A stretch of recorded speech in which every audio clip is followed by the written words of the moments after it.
Chapter 15, In Love. Some would say they understand that it is not that uncommon, a word that is overused, because I can't find another word. People walking past us might have seen us holding hands, they might have known there was love, yet they would not understand the miraculous experience of her hand in mine as we walked by the ocean. They would not understand the experiences, physical and emotional, signifiers of something worthy of belief.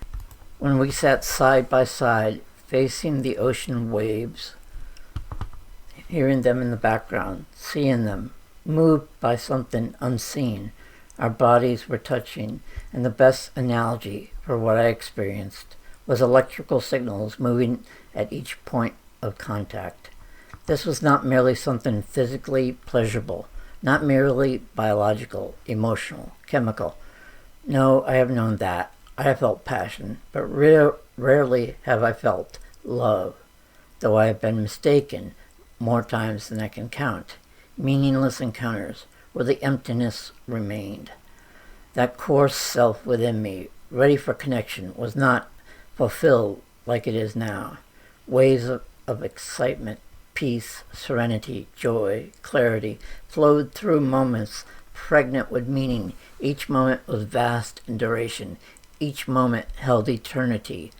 I had an epiphany and knew what mattered, what gave life meaning, what filled that emptiness within, that brought forth the fullness of the self. The feelings, moving in waves, were markers of the profound. I have known alcoholics that look to a higher power. I have known the religious who speak of a God who alone can fill that emptiness within.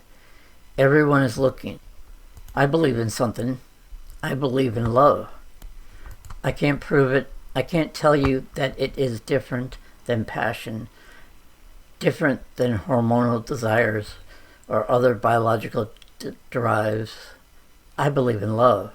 It is the true, real, and right, transformative, and it leads toward transcendence, showing you peaceful and serene eternity without sacrificing excitement, joy, expansiveness, calmness, clarity, creativity, while embodying connectedness.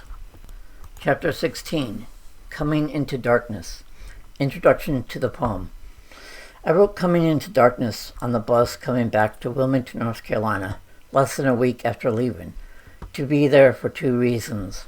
One was to be there for my friend Ryan's book release. The other was to be there for my friend Gene, who lost his mother.